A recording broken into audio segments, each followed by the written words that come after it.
Halo para watcher, selamat datang di channel ini. Dan kali ini gue bakal ngebahas komik dari kanvas punya webtoon ya. Kali ini gue bakal bahas komik horor yang juga di dalamnya ada unsur sejarah, adat-adat, mitos, tempat-tempat horor, hantu-hantu, dan ada juga komedi dari yang ada di Nusantara ya. Dan selamat datang di Ground Review.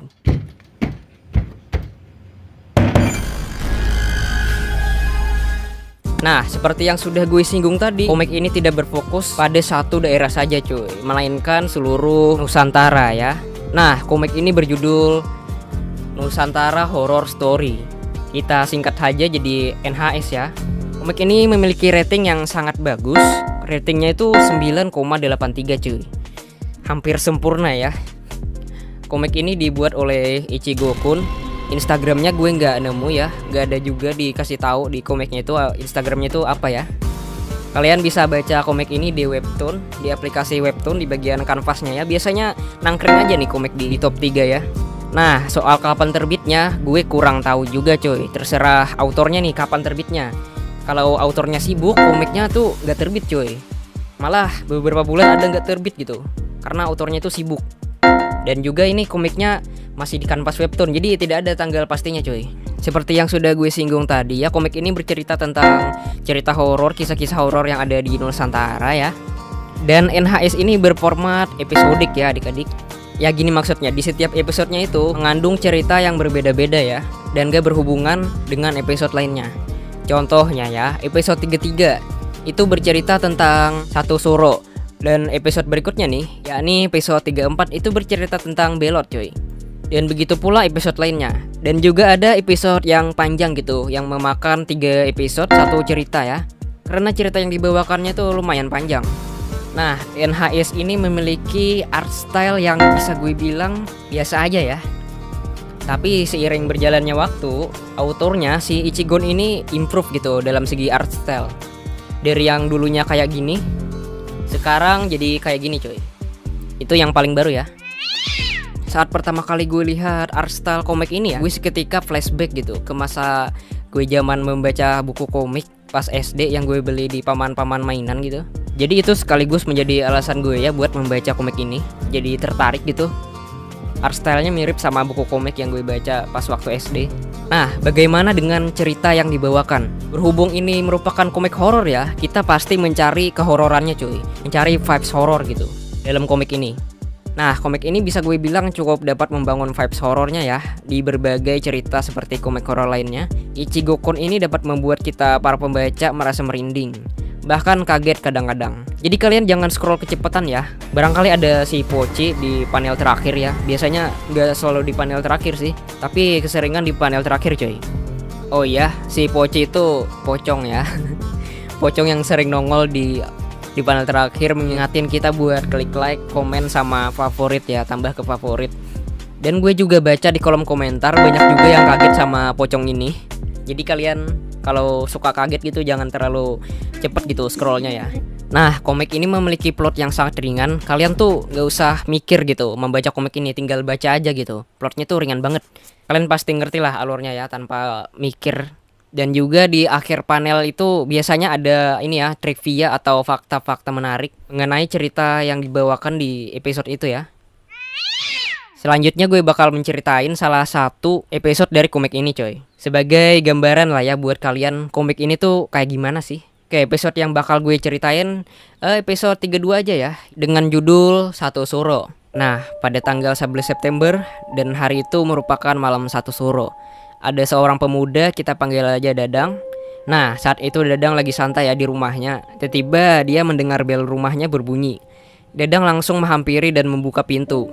Ternyata orang yang membunyikan bel tersebut merupakan Mbah Darmi, atau bisa kita bilang neneknya Dadang. Mbah Darmi datang berkunjung tanpa mengabari terlebih dahulu. Seperti biasanya, Mbah Darmi mau ngasih kejutan buat Dadang. Mbah Darmi menanyakan di mana kedua orang tuanya Dadang nih, kemudian memberi Dadang onde-onde. Nah, waktu itu kebetulan kedua orang tua Dadang sedang keluar. Selesai basa-basi, Mbah Darmi menyinggung kalau malam ini tuh merupakan malam Satu Suro dan memberitahukan tujuan utamanya berkunjung ke rumah Dadang. Mbah Darmi datang untuk menjamas cermin pusaka milik Mbah Duyut. yang ditinggal di rumah Dadang ya. By the way ya, menjamas itu merupakan proses merawat atau menjaga ya pusaka supaya bebas dari karat atau kerusakan. Oke, lanjut. Nah, Mbah Darmi ini ya, dia datang setiap tahun pada malam 1 Suro buat menjamas cermin tersebut. Lagi Mbah Darmi menjamas cermin tersebut, si Dadang ini lagi nyantai nih memakan onde-onde yang dikasih tadi nih. Nah, Dadang makan onde-onde sambil nonton YouTube. Nah, tangan kanannya ini ngambil onde-onde, sedangkan tangan yang satunya lagi pegang HP ya, dia nonton YouTube. Setelah beberapa suapan, Dadang ini ngambil lagi onde-ondenya ya kan. Nah, pas itu tuh, onde-onde yang di tangannya Dadang berubah menjadi bola mata cuy. Dadang langsung terkejut dan menjatuhkan bola mata itu. Bola mata tersebut seketika berubah lagi jadi onde-onde. Nah, terus Dadang mendengar suara yang bukan seperti suara Mbah Darmi memanggil Dadang dari belakang. "Cucuku, makan." Dadang langsung terkejut tuh, tidak main. Nah, kemudian ada suara lagi nih, tapi ini Mbah Darmi ya yang memanggil. Mbah Darmi ini ternyata ngasih tahu tuh kalau makan malam itu sudah siap di dapur. Dan berpesan pada Dadang, jangan mengganggu Mbah Darmi pada saat proses menjamas. Nah, bertahun-tahun Dadang ini dibuat penasaran, sekaligus merasa ngeri. Gak tahu tuh apa yang dilakukan Mbah Darmi di dalam ruangan cermin pusaka. Dalam enaknya makan malam ya, masuk sebuah notifikasi pesan di HP Dadang. Ternyata pesannya itu dari ibunya coy.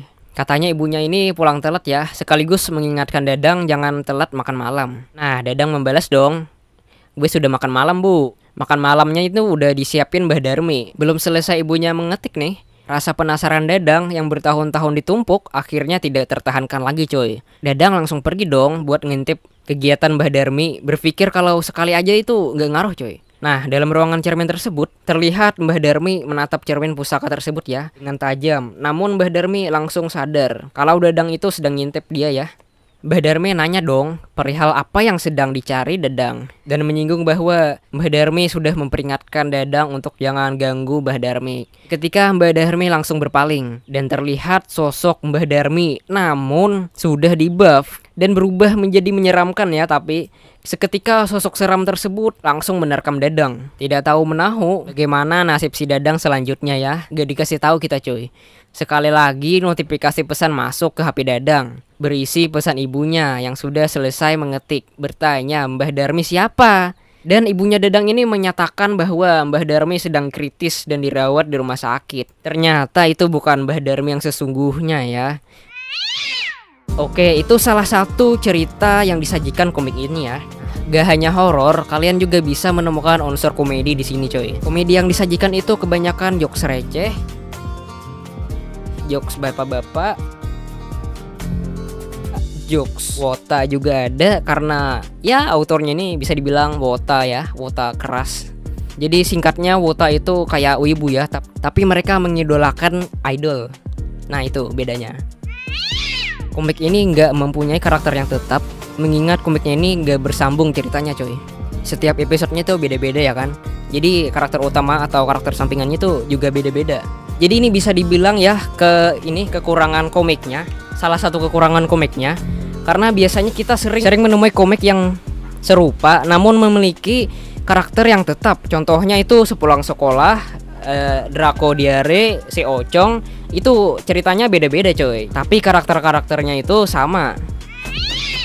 Nah, komik NHS ini worth it lah ya buat dibaca. Feels horornya dapet ya, komedinya juga menggelitik, dan kita juga bisa tahu hal-hal baru tentang hantu-hantu di Nusantara atau tempat-tempat kejadian-kejadian yang pernah terjadi di masa lampau dan lain-lain lah ya. Nah, gue lupa bilang, komik ini sudah memiliki 113 episode coy. Karena episodenya ini sudah lumayan banyak, jadi kalian bisa maraton baca komik ini coy sampai catch up gitu ke episode terbaru.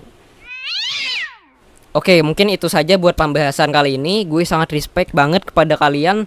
Terima kasih banyak kalian yang sudah nonton sampai ending. Oke, sampai jumpa di video lainnya coy.